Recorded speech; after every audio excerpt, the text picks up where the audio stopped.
이 영상은 LH 행복주택 청년, 사회초년생, 대학생, 취업준비생, 인터넷 청약 신청 방법을 자세히 알려드리는 영상입니다. LH 청약센터 홈페이지를 접속을 하고 인터넷 청약 클릭을 하면 창이 활성화가 됩니다. 청약 연습하기 카테고리에서 청약 신청 연습하기, 인터넷 청약 연습하기를 접속하고 인증서 로그인 하신 후에 이용하시기 바랍니다. 확인 버튼 클릭합니다. 인증서의 종류에 따라 본인에 맞는 인증서로 로그인을 하고 진행을 합니다. 그러면 다시 한번 청약 신청 연습하기, 인터넷 청약 연습하기 클릭하고 검색 결과에서 행복주택에 특별히 청년 계층, 취준생, 대학생, 사초생에 대한 인터넷 청약 연습을 함께 해보겠습니다. 오늘 이 영상은 대학생, 청년, 취준생, 사초생에 해당되는 부분이기 때문에 이 모든 부분을 다룰 수 있는 29형 대학 청년형으로 해서 연습을 해보겠습니다. 선택 접속하시고 접속하면 예비 입주자 중복 선정 불가사항 확인하는 창이 팝업이 됩니다. 동일 유형 국민 행복에 예비 입주자 모집 신청은 가능하나 신청 후에 예비 입주자로 선정이 되면 모집 공고일 기준으로 해서 종전 신청된 예비 입주자로서의 지위가 자동 탈락 처리됩니다. 그리고 입주자 모집 공고일이 같을 경우는 청약 접수일이 같을 경우는 당첨자 발표일이 빠른 단지를 기준으로 해서 자동 탈락되니 유의하시고요. 그리고 예비 입주자가 공공임대주택에 계약 후에 입주한 경우에는 다른 공공임대주택, 유형이 다르더라도 입주 대기자 명부에서 제외됩니다. 입주 여부는 실입주일을 말하고 입주 지정기간 후에는 임대보증금 완납으로 입주를 판단합니다. 위 사항을 충분히 인지하고 청약을 신청하시겠습니까? 예라고 선택하고 확인 버튼 클릭합니다. 이 영상은 대학생, 청년, 취업준비생, 사초생, 인터넷 청약 방법을 알려드리는 창이기 때문에 청약 방법에 집중을 해서 설명을 드리겠습니다. 우선 청년 선택을 하면 청년 계층은 이제 순위가 일반 공급 1순위, 2순위, 3순위, 우선 공급 1순위, 2순위 나눠지죠. 공고에 따라 우선 공급인지 일반 공급인지 본인이 어떤 순위인지 1순위인지 2순위인지 확인하고 선택을 하는 겁니다. 그리고 여기서 보면은 청년과 사초생은 공고일 현재 거주지나 소득 근거지가 순위 판단 기준이 됩니다. 청년, 사초생은 순위 판단하는 기준이 똑같습니다. 그렇게 해서 본인이 해당되는 순위를 선택하시고 지나가시면 되겠습니다. 자, 이번에는 대학생 계층 순위 선택이 어떻게 되는지 보겠습니다.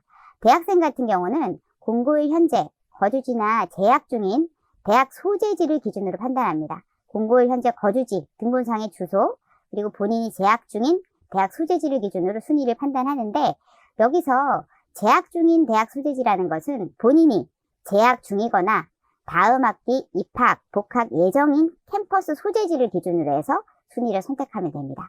그래서 쭉 보시고 공고에 따라 우선 공급이 있는지 일반 공급만 있는지 보시고 본인이 해당되는 순위를 선택하면 되겠습니다.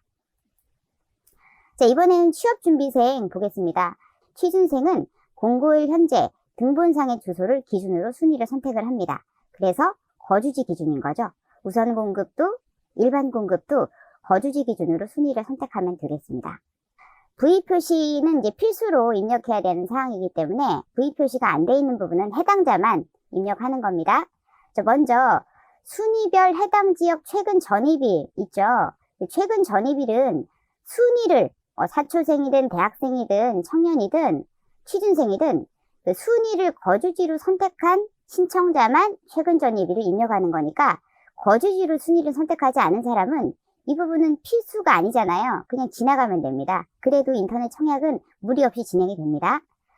주택청약 종합저축 가입은행 청약저축을 포함하는데 대학생 계층은 청약저축이 가입이 되어 있지 않아도 상관이 없지 않습니까? 그래서 가입은행은 청년, 사초생 계층만 청약저축 가입은행을 선택을 하는데 혹시 공고일 기준으로 미가입했더라도 입주 전까지만 가입 사실을 증빙하면 되니까요. 공고일 현재 가입이 안 된 분은 체크하면 안 됩니다. 가입은행을 클릭을 하면 팝업이 확인됩니다. 그러면 이제 본인이 가입한 은행을 선택하면 되겠습니다.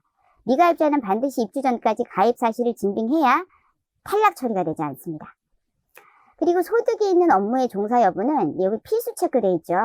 그런데 이 부분은 그 대학생 같은 경우는 대학생이나 취준생은 임대 조건이 청년보다 저렴합니다.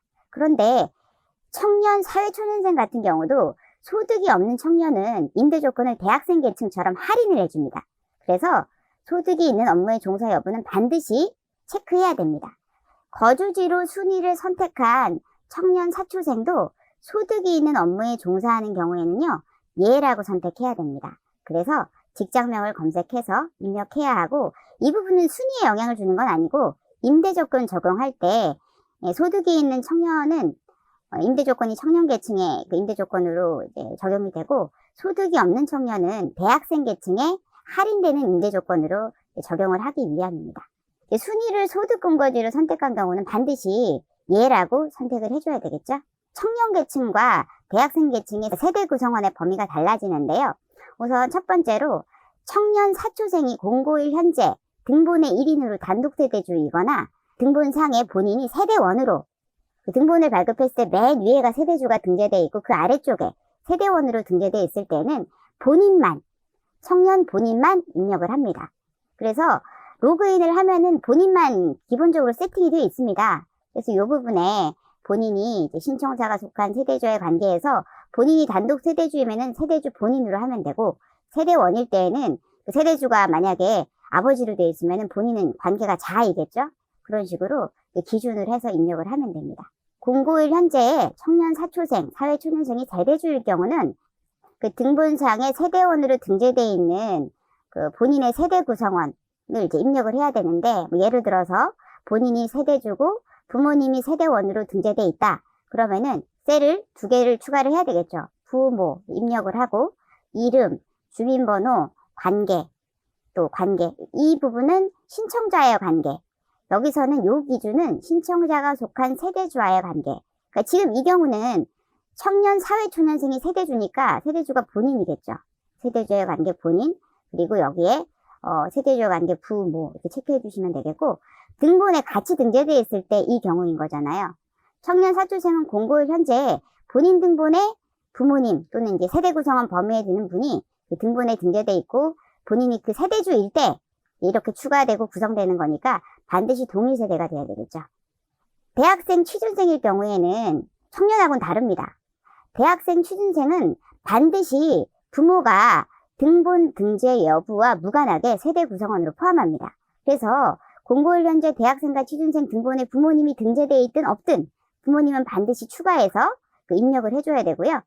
부모님이 동일 세대일 수도 있고 분리세대일 수도 있잖아요. 분리세대는 본인의 등본에 분리되어 있을 때 분리세대로 체크하시는 거고, 본인 등본에 구성되어 있을 때 동일세대로 체크하는 겁니다. 이 부분 좀 많이 헷갈려 하시는 부분이죠?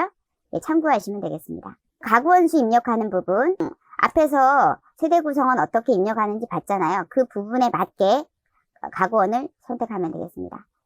대학생 취준생의 부모는 등본 등재 여부 무관하게 가구원수에 포함됩니다. 유의하셔서 선택하셔야 되겠습니다. 신청자 인적사항, 이름, 주민번호, 주소 검색해서 입력하시고, 그리고 전화번호와 휴대전화번호 중에 하나는 필수 입력사항이고, 그리고 SMS 수신 동의를 하지 않는 경우에 주택 청약, 이런 서비스, 계약, 수납이나 이런 안내를 할 수 없기 때문에 반드시 휴대폰 번호 입력하고 SMS 수신 동의를 하면 편리합니다. 그리고 SMS 수신 동의 체크하면은 이 인터넷 청약한 다음에 접수번호를 문자로 전송하니까 나중에 서류 제출 대상자 확인할 때도 아주 수월하겠습니다. 이메일은 필수사항은 아닙니다. 그리고 혼인 여부 반드시 체크해 주셔야 되겠죠? 청년, 대학생 다 미혼이셔야 되니까 혼인 중이 아니어야 되기 때문에 체크해 주시면 되겠습니다. 이 내용을 확인한 다음에 서약서에 동의하시고 나서 청약 신청서를 제출 클릭합니다. 청약 신청서 입력 내용 확인하는 과정이 나옵니다. 이렇게 팝업이 게시가 됩니다. 네모나게 지금까지 본인이 입력한 본인의 그 입력 내역 정보가 확인이 되고, 그 내용에 문제가 없으면 청약 신청서를 한 번 더 제출하는 창이 확인되고, 그리고 인증서를 한 번 더 로그인을 하고 청약이 완료가 됩니다. 그러면 이제 SMS 수신동을 체크하신 분들에게는 휴대폰으로 접수번호가 발송이 되겠죠. 네, 지금까지 청년, 행복주택의 인터넷 청약 조금 헷갈리고 애매한 부분이 있으실 것 같아서 도움을 드리고자 영상을 제작해 봤습니다. 예, 청년분들 도움 되셨기를 바라고요. 예, 다음 영상에서 뵙겠습니다. 지금까지 시청해 주셔서 감사합니다.